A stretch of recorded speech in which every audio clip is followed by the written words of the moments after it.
Bapak-bapak, ibu-ibu, saudara-saudara kaum muslimin rahimakumullah. Murai di dahan dan koko ayam di kandang, dunia ini penuh dengan berbagai macam kesibukan.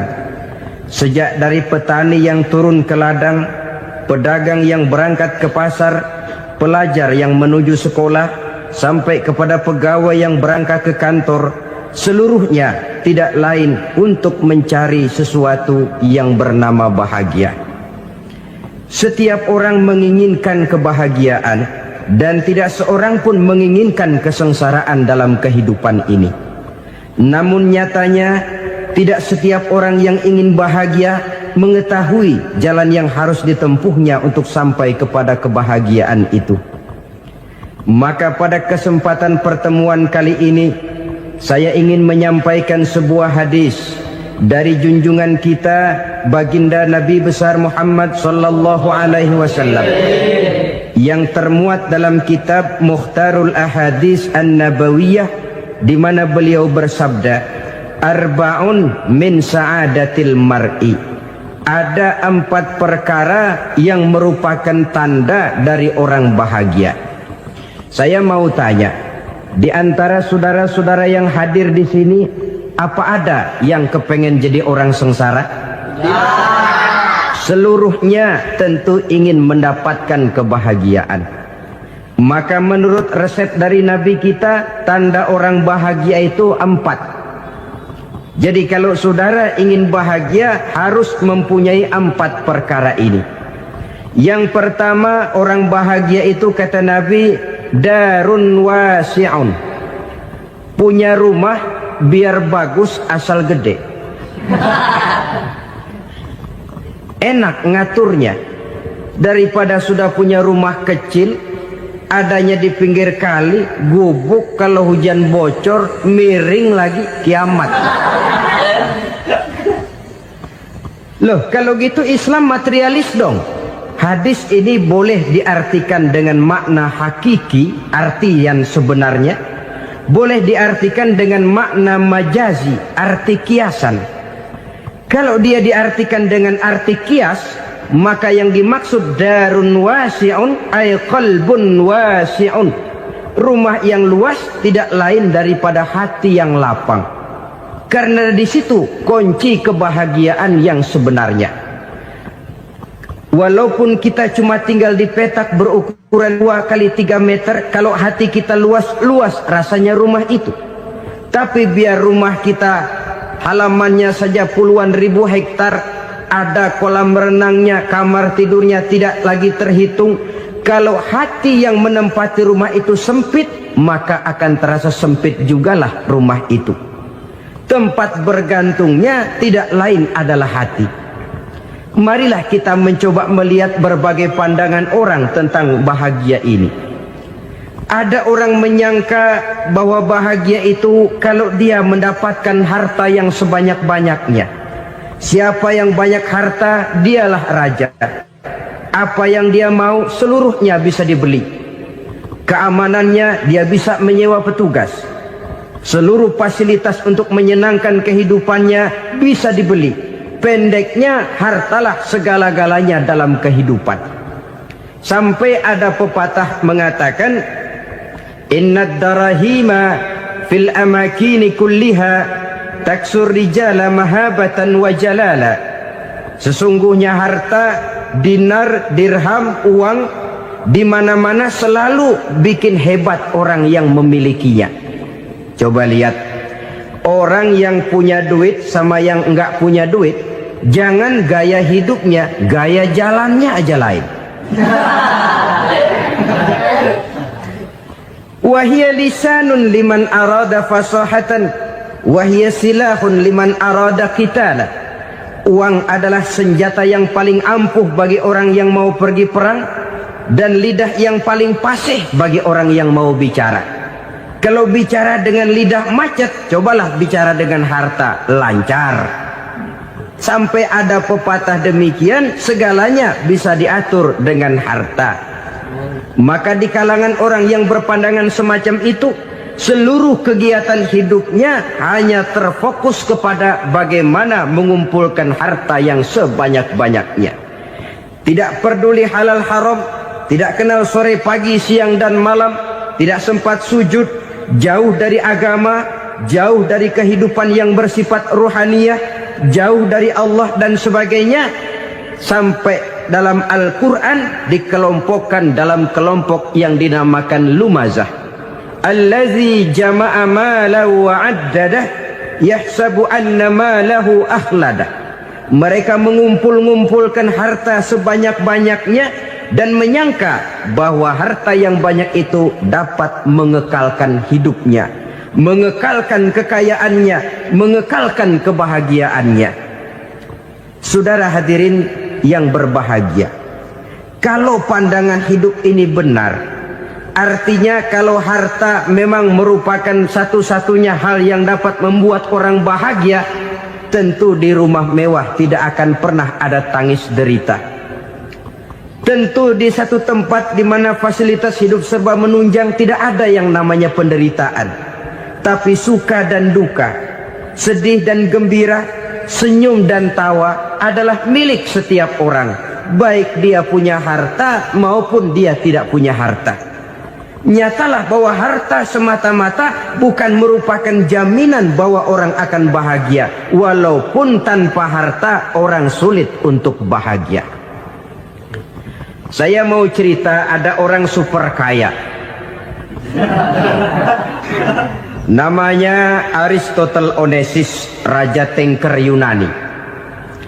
Dia punya kapal tanker saja konon sampai 11 banyaknya.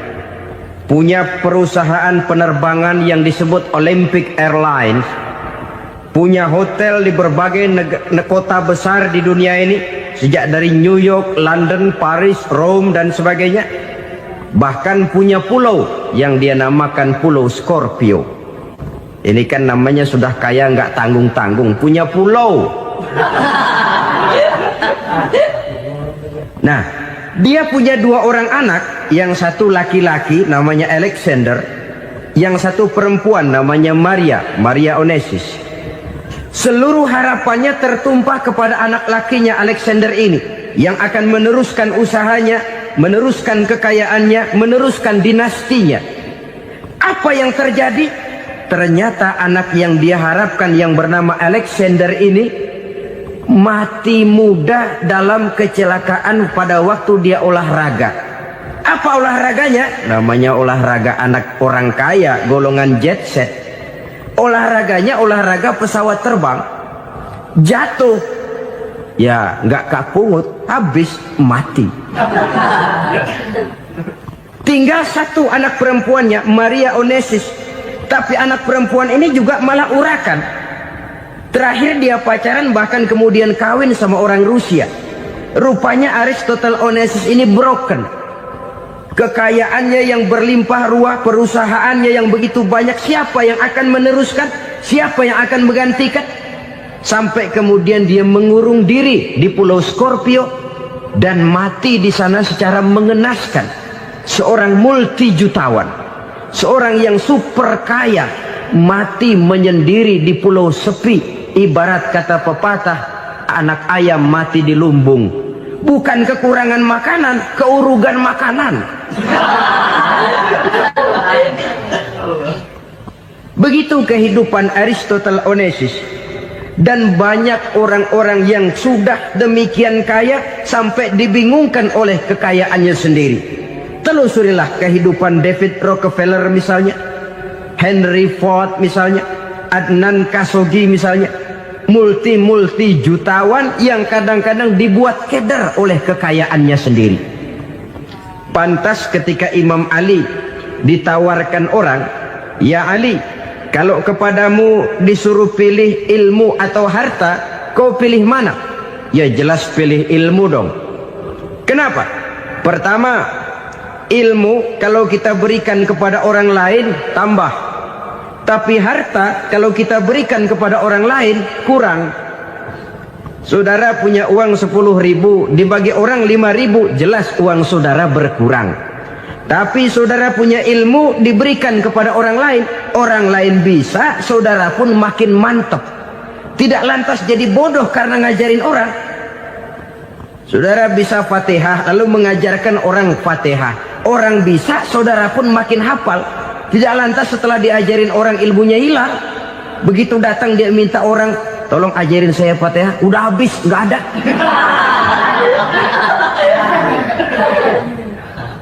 Yang kedua kata Imam Ali, ilmu menjaga kita. Kalau harta, kita yang harus jaga. Makin banyak ilmu, makin terpelihara diri seharusnya. Tetapi makin banyak harta, makin bingung kita jaganya. Sampai kadang-kadang kalau perlu seluruh keliling rumah dipasangi alarm. Belum cukup disewakan anjing besar-besar, pasang di depan pintu, awas anjing galak. Masih belum cukup juga, cari centeng tukang-tukang kepruk jaga rumah. Masih terasa belum aman, padahal rumahnya dikelilingi tembok besar. Di balik tembok ada pintu-pintunya tebal.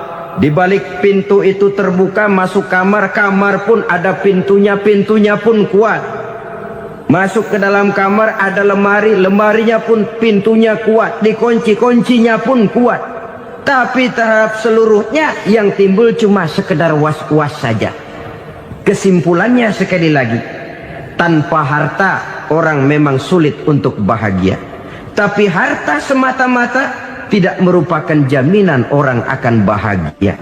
Dengan hati yang luas, itu modal utama untuk mencapai kebahagiaan hidup. Orang yang hatinya luas, saudara-saudara, punya hati yang lapang, melihat kenyataan hidup ini, dia bersyukur senantiasa kepada Allah. Lantas tidak timbul hasud dan iri hatinya. Oleh karena itu, jiwanya selalu lapang. Kalau tidak, cupik hati namanya. Dangkal pandangan, tidak senang melihat orang lain dapat nikmat, dan itu sering dijadikan contoh. Kalau orang yang lapang dada, dia lihat tetangganya beli TV baru, dia berkata, alhamdulillah ya, tetangga kita beli TV, mudah-mudahan kita bisa ikut nonton. Lapang dadanya. Tapi orang yang sempit hati, lihat tetangga beli televisi, meriang. Enggak diapa-apain, meriang. Besoknya dengar tetangga beli motor, makin sakit, ke rumah sakit. Lalu di rumah sakit dengar tetangganya beli mobil, mati.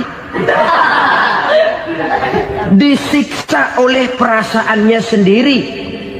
Orang kalau hati sudah sempit dalam hidup, kemanapun dia pergi, sempit rasanya medan kehidupannya. Kemudian kita melihat juga ada orang yang menilai bahwa bahagia itu katanya kalau punya kedudukan yang tinggi, pangkat yang agung, wibawa yang besar. Mungkin betul, tapi mungkin juga tidak. Bergantung kepada hati orang yang punya pangkat itu. Sama dengan harta tadi. Harta akan membawa bahagia kalau dia jatuh ke tangan orang yang berhati lapang. Tapi harta akan jadi bencana kalau jatuh ke tangan hati orang yang sempit. Pangkat akan membawa bahaya kalau jatuh di tangan hati orang yang sempit. Lebih dari itu, kenyataan mengajarkan kepada kita bahwa ternyata pangkat dan jabatan tidak selamanya memberikan kebahagiaan dalam kehidupan. Bahkan resikonya kelewat besar. Beberapa bukti kita bisa ambil dari para pemimpin dunia yang menjadi korban lantaran pangkat dan jabatan yang disandangnya. Saudara ingat Presiden Abraham Lincoln dan John Kennedy dari Amerika? Dibunuh orang. Park Chung-hee dari Korea Selatan, Ziaur Rahman dari Bangladesh, Anwar Sadat dari Mesir, terakhir Indira Gandhi dari India, menjadi korban dari pangkat dan jabatan yang disandangnya dari orang-orang yang tidak senang dia memegang jabatan itu. Dia akan mudah mengundang bencana. Sehingga pantas kalau seorang presiden terkemuka Amerika, Harry Truman namanya, dia mengatakan jabatan presiden itu, kata dia, seperti orang nunggang macan, naik macan. harus kita taiki, kalau enggak dia bakal nerekam kita. Ngeri katanya. Adapun orang yang hatinya lapang, kalau dia menerima pangkat dan jabatan, dianggapnya itu satu kesempatan untuk berbuat baik.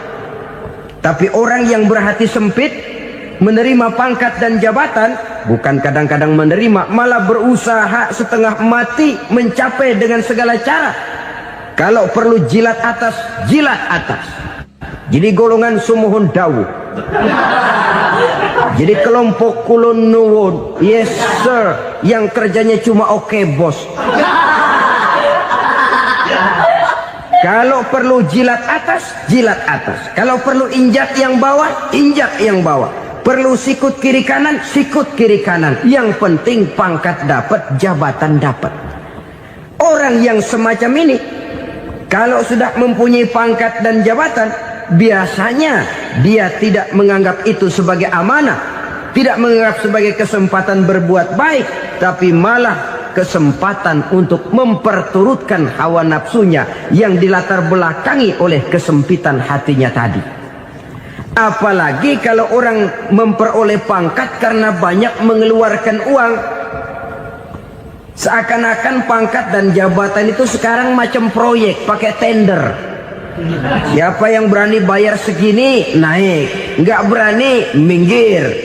Padahal logikanya, kalau orang mencapai satu jabatan karena banyak mengeluarkan uang, hampir bisa dipastikan bahwa setelah jabatan itu dia pegang, langkah pertama yang akan dilakukannya ialah berusaha bagaimana uang yang dia keluarkan supaya kembali. Ya paling kurang pulang modal dulu dong. Soal mikirin rakyat soal nanti, tapi ini modal harus pulang. Itu celakanya kalau orang memperoleh pangkat dan jabatan cuma karena banyak mengeluarkan uang. Jarang orang yang mempunyai keyakinan dan pandangan bahwa pangkat dan jabatan merupakan amanah. Jadi sekali lagi, pangkat dan jabatan mungkin saja membawa kebahagiaan kalau jatuh ke tangan orang yang berhati lapang. Tapi bisa jadi bencana kalau dia jatuh ke tangan orang yang mempunyai hati yang sempit. Dan lagi-lagi stresnya hati yang lapang. Lalu sebagian orang, saudara, ada yang berpandangan katanya bahagia itu kalau jadi orang terkenal, mempunyai popularitas, menjadi idola di kalangan remaja, di kalangan orang tua, di segala lapisan masyarakat. Padahal makin populer orang, makin terikat dia.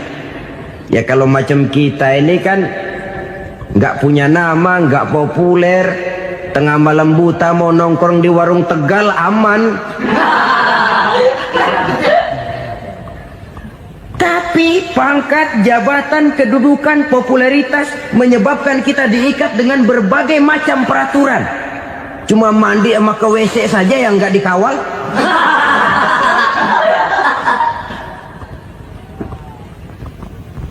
Benarkah popularitas, ketenaran membawa kebahagiaan?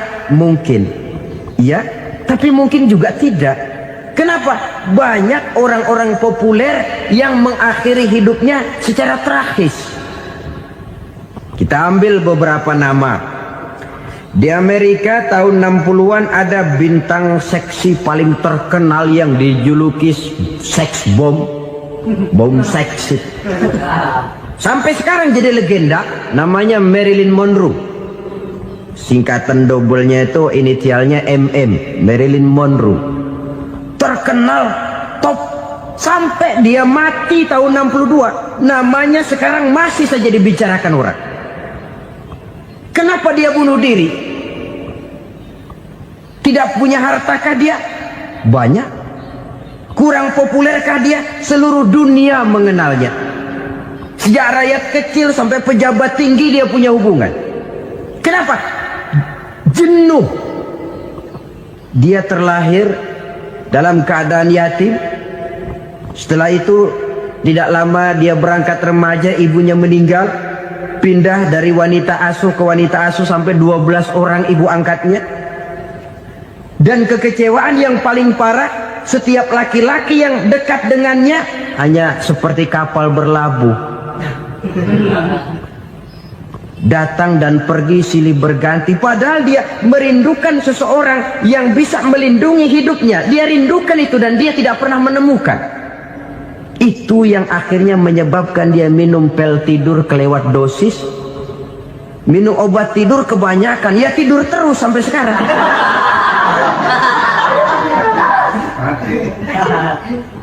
Dia mengakui, saya telah memiliki ketenaran, tapi saya tidak pernah hidup dalam ketenaran itu. Saya pandai main sandiwara, tapi saya ingin hidup dalam alam yang real sebagaimana umumnya orang. Itu yang dia rindukan. Menyusul jejak yang namanya Marilyn Monroe ini, Billie Holiday, saudara kenal tentu, di rumah sakit dirawat. Dia juga minum obat overdosis, mati lagi. Jimi Hendrix minum obat tidur overdosis kelewat batas, mati lagi. Lalu yang menghanyutkan diri di danau, Janis Joplin dan Brian Jones. Ini orang-orang populer, orang-orang terkemuka yang mengakhiri hidup secara tragis, bukan karena tidak terkenal, mungkin karena sudah saking terkenalnya. Contoh paling belakangan, Bruce Lee.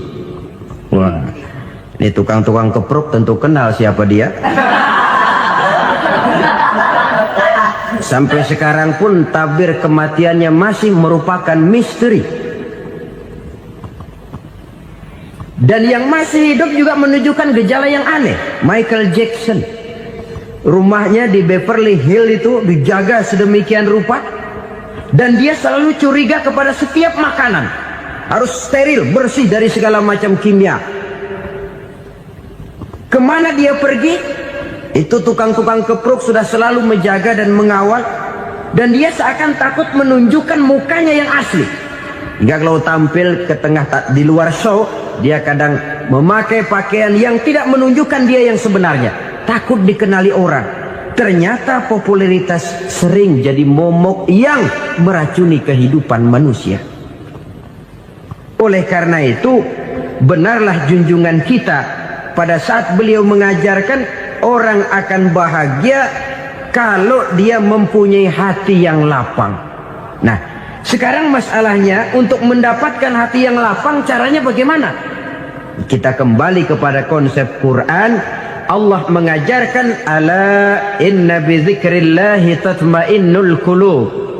Ketahuilah bahwa dengan banyak mengingat Allah, hati akan tenang, jiwa akan lapang. Dengan kata lain, dekat dengan agama, merasakan kehadiran Allah dekat dalam hidup. Itu muara pertama untuk mencapai hati yang lapang.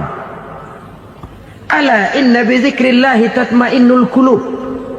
Jangan macam orang sekarang ingin mendapatkan ketenangan lalu tapak di puncak gunung, di gua-gua, di tempat sepi. Iyalah kalau nggak ada ular. Kalau tergigit ular berbisa, ketenangan belum, mati jelas itu. Islam positif untuk mendapatkan ketenangan. Ala inna bi dzikrillahi tatmainnul qulubi. Bahwa ketahuilah bahwa dengan banyak mengingat Allah, hati akan tenang, jiwa akan lapang, nuansa pikiran akan luas. Karena yang namanya bahagia ada dimanapun manusia berada. Di kampung ada bahagia, di kota ada bahagia, di ngarai, di lembah, di gunung, di hutan, di lautan, di angkasa luar, dimanapun bahagia itu ada kalau kita bermodalkan hati yang lapang ini. Dan hati akan lapang kalau kita dekat dengan agama. Dekat dengan harta buat sementara hati mungkin tenang, tapi ketenangan yang relatif dan temporer. Apalagi orang tiap kali tambah harta, tiap kali tambah rencana. Itu wajar. Mungkin sebelumnya saudara berpikir, kalau punya duit 5.000 enak nih. Begitu punya duit 5.000, aduh sayang kalau 10.000 aja. Tiap kali tambah harta, tiap kali lain rencana. Makin banyak rencana, makin menjauhkan kita dari yang namanya ketenangan. Padahal ketenangan merupakan unsur utama untuk mencapai bahagia. Dan ketenangan itu bermuara dalam hati manusia. Tengoklah kehidupan ini. Orang yang banyak harta dengan orang miskin, berbedakah rasa sakit yang mereka tanggungkan? Rasanya tidak. Walaupun si kaya tidur di kasur empuk berselimutkan sutra mahal, sementara si miskin meringkuk di balai bambu yang keras dan kasar. Apabila maut datang, dia juga tidak pernah pilih bulu. Maut datang menjemput si kaya di singgasana keemasannya, dikelilingi oleh para pengasuh, dayang dan idang serta para pengawal. Dan maut pun datang menjemput si miskin papa, sehingga ia tergelepar di tepian jalan. Kedua-duanya bernama mati. Kalau nyata bahwa sakit yang ditanggung si kaya tidak beda dengan sakit yang ditanggung si miskin, bukan harta semata yang membuat orang bahagia. Hati yang tenang, jiwa yang lapang penuh kedamaian, karena banyak berzikir dan mengingat Allah, itu merupakan modal utama untuk mencapai sesuatu yang bernama bahagia.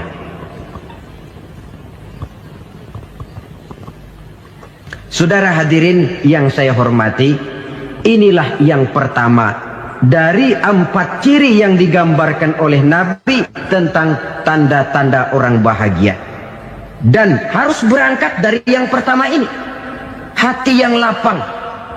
Ini yang harus kita miliki lebih dahulu.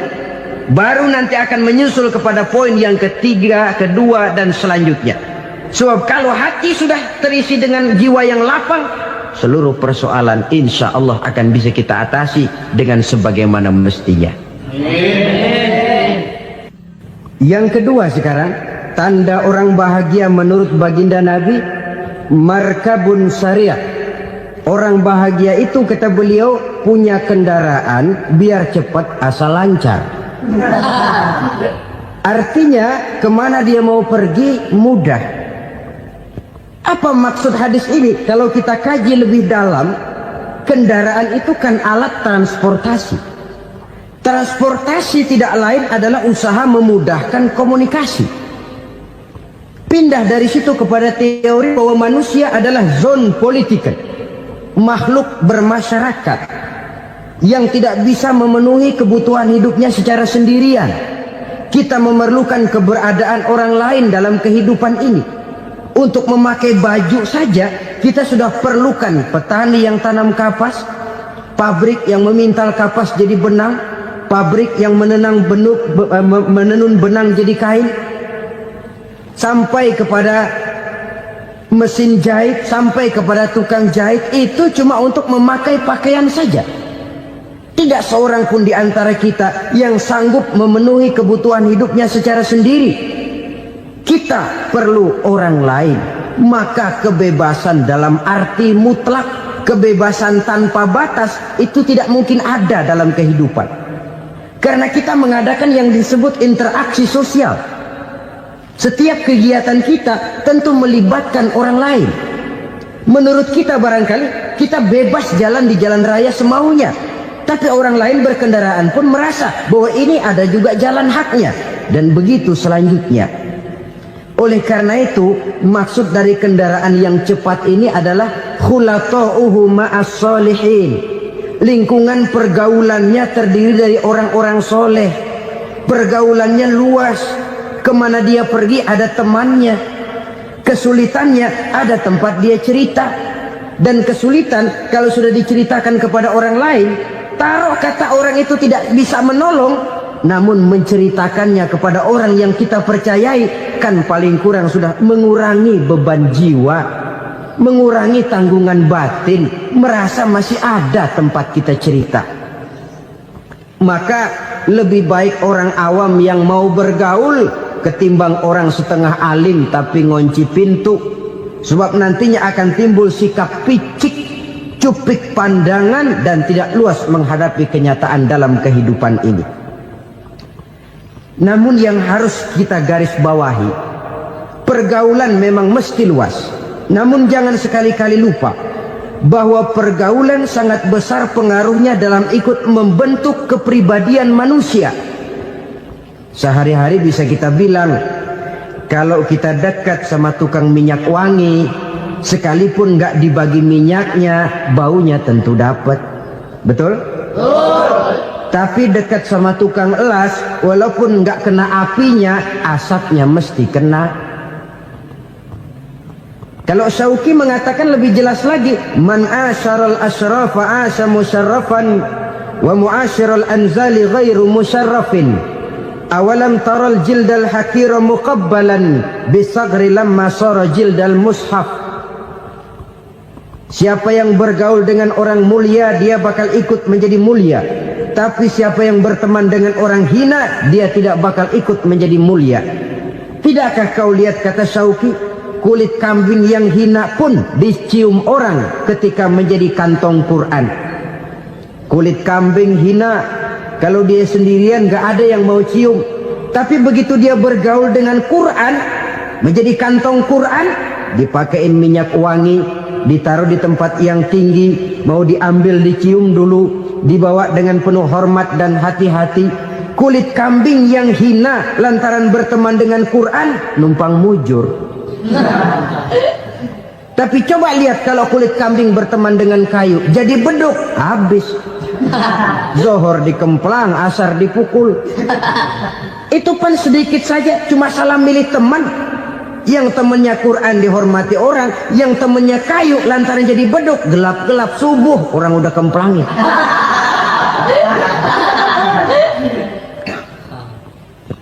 Maka terutama kepada adik-adik remaja yang masih mencari identitas diri, yang ibarat kaset masih kaset kosong, mudah diisi oleh apapun, pandai-pandailah memilih teman dalam bergaul.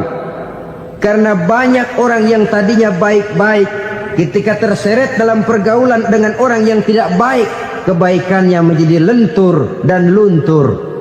Tapi berapa banyak bajingan-bajingan tengik, orang-orang yang berlumur noda dan dosa, tiap hari melakukan maksiat, namun bergaul dengan orang yang baik-baik, pada akhirnya sedikit demi sedikit beringsut dan berangsur dia terbiasa mengikuti kebaikan-kebaikan. Saya tekankan ini kepada remaja karena mereka masih mencari identitas diri. Apa yang mereka lihat mereka mau, apa yang mereka dengar mereka ingin tahu. Coba lihat kehidupan remaja. Pulang nonton film Rambo, pengen jadi Rambo, gagah, maunya belekai melulu. Pulang nonton film Superman, pengen bisa terbang. Pulang nonton India, nyanyi melulu. Wajar, mereka masih mencari identitas diri. Saya ini sebenarnya siapa? Lingkungan, pergaulan akan membentuk itu. Karena itu pandai-pandailah bergaul, karena ia sangat besar pengaruhnya dalam ikut membentuk kepribadian manusia. Apalagi sifat yang jelek lebih cepat menularnya ketimbang sifat yang baik. Sifat yang baik, watak yang soleh itu lambat sekali untuk menular. Tapi yang tidak baik, kan prosesnya mah kalau remaja biasanya mula-mula dengar. Karena dengar lalu pengen tahu. Karena pengen tahu lalu ngeliatin. Begitu ngeliatin kan pengen nyobain. Setelah nyobain ketagihan. Nah, ini prosesnya. Yang namanya ganja, morfin, narkotik, awalnya kan begitu. Mula-mula dengar, katanya kalau sudah fly to the sky, sudah melayang ke langit, katanya disitulah puncak kebahagiaan. Mulanya cuma dengar. Karena dengar pengen tahu. Karena pengen tahu lalu ngeliat, kumpul sama orang yang suka ngeganja. Setelah ngeliat, nah pengen ngerasain. Begitu ngerasain enak juga, ketagihan. Kalau sudah ketagihan jadi penyakit kronis, bisa merembet kepada yang lain. Iya, kalau orang tuanya mampu untuk beli morfin, beli ganja. Kalau tidak kan pikirannya ngayap, jemuran siapa ya gue sabet. Timbullah perbuatan-perbuatan negatif yang bermula dari salah pergaulan. Apalagi buat adik-adik remaja yang tinggal di kota-kota besar, yang pengaruh budaya, pengaruh kesenian, pengaruh struktur kehidupan yang nampak makin individualistis, di mana persaingan tajam, tensi ekonomi tinggi, orang mudah mengalami stres. Pandai-pandailah dalam bergaul, sekali lagi, karena ia sangat besar pengaruhnya dalam ikut membentuk kepribadian manusia. Orang bahagia punya kendaraan yang cepat, artinya punya pergaulan yang luas, dan lingkungan pergaulannya terdiri dari orang-orang yang soleh. Kemana dia pergi, ada teman. Kesulitannya, ada tempat dia cerita. Tapi kalau sudah menyendiri, hidup sendiri, kesulitan dipikiri sendiri, bisa mati belum waktunya. Tidak ada tempat berbagi rasa, tidak ada tempat bercerita, tidak ada tempat mengurangi beban dalam kehidupan. Pantas betul kalau Islam sangat menggalakkan dan menganjurkan orang kalau sudah sampai waktunya itu untuk melangsungkan nikah. Kata Nabi, ya ma'syaras syabab man istata'a minkumul ba'at falyatazawwaj. Hai para pemuda, kalau sudah mampu memberi nafkah, kawinlah, nikahlah kamu. Kenapa? Sudah ada teman hidup, tempat berbagi rasa. Kesulitan kalau ada tempat cerita akan lebih ringan ketimbang kita telan sendiri, walaupun bobot kesulitannya sama beratnya. Saudara-saudara kaum muslimin rahimakumullah, inilah ciri yang kedua, punya kendaraan biar cepat asal lancar. Kemana kita mau pergi gampang. Dengan kata lain, setelah hati yang luas, pergaulan yang luas. Dua. Yang ketiga sekarang, tanda orang bahagia itu menurut Nabi, misbahun mudhi'un, punya lampu yang terang. Oh, itu enggak problem. Sekarang sudah zamannya listrik masuk desa, Pak. Lampu sudah terang semua. Betul, kalau itu yang dimaksud. Tapi tidak cuma itu. Karena lampu yang dimaksud di sini, lampu yang akan menerangi seluruh perjalanan hidup. Dan perjalanan hidup itu sudah dimulai sejak kita terlahir ke alam ini, sampai masuk ke alam barzah, kumpul di padang mahsyar, sampai ke akhirat. Lampu yang menerangi itu yang diperlukan. Kalau lampu, katakanlah yang paling top sekarang kan lampu jenis Mercury. Taruhlah itu di rumah kita, dia cuma menerangi rumah kita, menerangi hati pun tidak sanggup. Bila kita masuk ke alam barzah, alam kubur, sanggupkah si Mercury yang begitu terang menerangi alam barzah kita? Tidak sanggup lagi. Sanggupkah lampu yang ratusan watt, bahkan puluhan ribu watt menerangi kehidupan di padang mahsyar? Tidak akan sanggup lagi. Kalau demikian, yang dimaksud lampu yang terang di sini apa? Tidak lain amal soleh, kebajikan yang kita lakukan dalam hidup. Itu yang akan jadi lampu penerang. Di dunia nama kita akan terang. Jasad kita boleh hancur terkubur tanah, tapi nama kita akan dikenang orang. Begitulah kalau orang meninggalkan kebajikan dalam hidup seperti sekarang. Ribuan orang tiap saat berziarah ke kubur Imam Syafi'i, ke kubur Imam Malik, ke kubur Imam Ghazali, ke kubur orang yang baik-baik, orang yang soleh-soleh. Kebajikannya yang ditinggalkan, yang mengukir namanya dengan tinta emas. Sehingga saudara sudah terbaring di alam kubur, orang lewat, Allah, ini kuburannya Fulan bin Fulan, dulu ini kebaikannya Masya Allah, saya ikut merasakan. Mari kita mampir sebentar, kita Fatihah. Mohon disampaikan Allah pahalanya kepada almarhum. Al-Fatihah. Itu kalau orang baik-baik. Lalu saudara tanya, Pak, orang mati dikirimin Fatihah apa nyampe pahalanya? Saya jawab, kalau saudara nggak percaya, mati dulu dah. Nanti saya Fatihain, tungguin di sana. Umpama nggak sampai, balik lagi kemari. Sekarang ini kan maunya otak-otakan saja. Kalau nggak masuk otak, nggak percaya. Padahal alam gaib itu nggak bisa diotak-otakin. Sama saja dengan saudara pernah dengar cerita kapal Tampu Mas tenggelam kan? Pernah nggak? Di mana?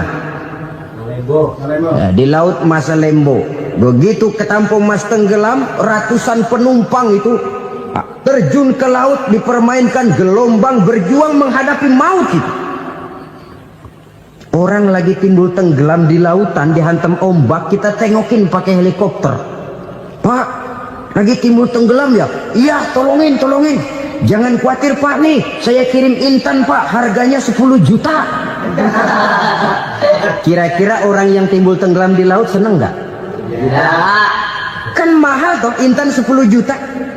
Kenapa dia nggak senang? Karena intan 10 juta dalam kondisi seperti itu tidak sanggup menyelamatkan dia. Dia akan girang kalau dikirimin ban mobil bekas, dikirimin papan terentang atau bambu. Intan yang 10 juta dia nggak girang, ban mobil bekas yang 1000 perak tuh pegang, itu yang dia girang betul. Inilah sebabnya Nabi berkata, mal mayyitu fi qabrihi illa kal ghariqil mutaghawwis. Orang yang meninggal di alam kuburnya seperti orang timbul tenggelam di lautan. Yantaziru da'watan min ahli, menunggu doa dari keluarganya yang masih hidup. Duh, bapak saya sudah meninggal, saya sayang benar sama dia. Kirimin kulkas ke kuburannya Itu sama saja dengan tadi orang tenggelam di lautan dikirimi intan yang harganya 10 juta, tidak sampai. Begitulah kalau kebajikan yang kita tinggalkan dalam hidup, sudah mati pun kubur kita masih diziarahi orang. Tapi kalau jahat yang kita tinggalkan, boro-boro lah orang mau doa lewat dekat kuburan kita juga serem. Tuh bajingan dulu mati dipendem di situ tuh. Jangan lewat situ, ntar kesurupan, jangan. Lewat saja orang ngeri. Konon lagi membacakan Fatihah dan mengirimkan doa. Hidup pada hakikatnya adalah kesempatan untuk berbuat baik. Maka sekali kesempatan itu diberikan, manfaatkan dengan sebaiknya. Sebab kesempatan kedua tidak akan pernah ada. Kesempatan berbuat baik di sini, di akhirat sudah pembalasan namanya. Sekali kesempatan itu dicabut, dia tidak akan pernah dikembalikan lagi. Kata Iqbal, hidup tidak mundur ke belakang, Bung. Berhenti diinjak orang, mundur hancur. Tidak ada kata mundur dalam hidup ini. Berhenti diinjak orang, mundur kecebur. Tidak ada kata lain, harus maju dalam kehidupan dalam artian yang positif.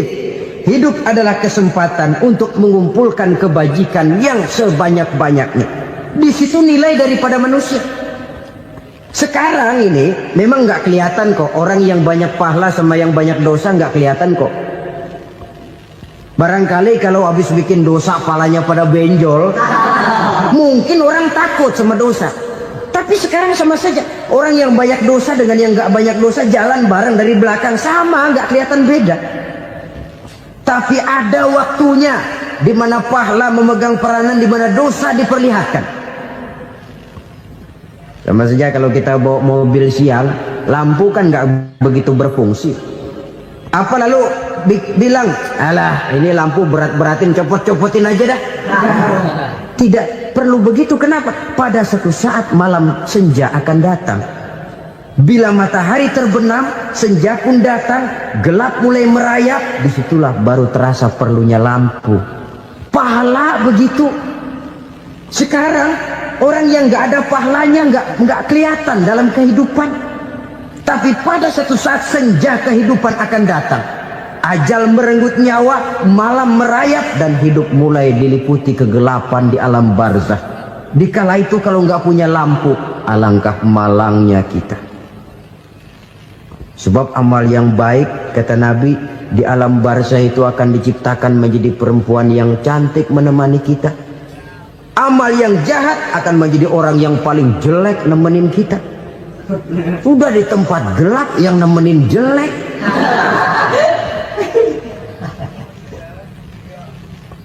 Kaum muslimin rahimakumullah.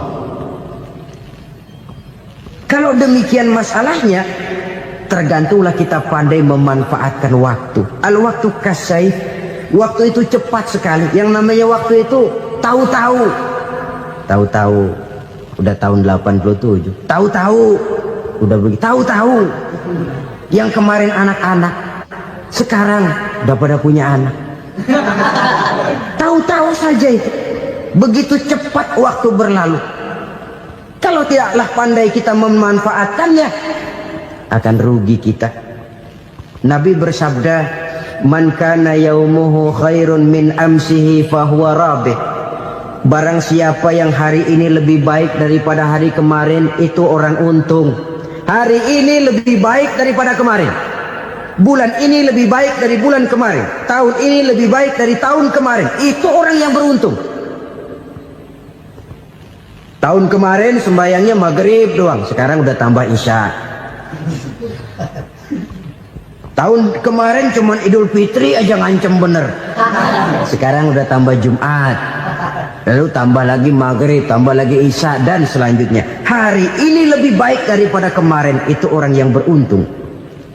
Wa man kana yaumuhu mislu amsihi fahuwa khasir. Lalu barang siapa yang hari ini sama saja dengan hari kemarin, itu orang rugi.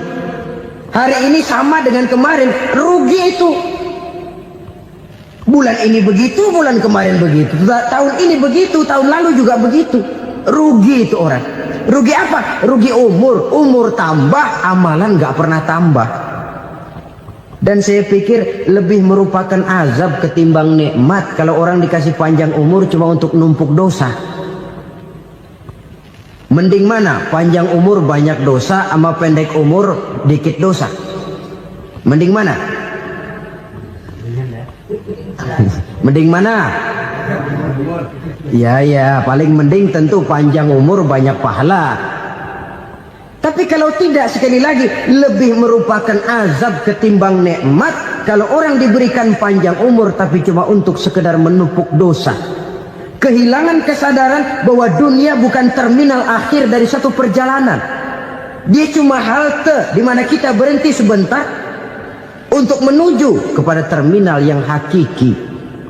Saudara-saudara kaum muslimin rahimakumullah, inilah lampu yang akan menerangi kehidupan, amal yang kita lakukan di dalam kehidupan.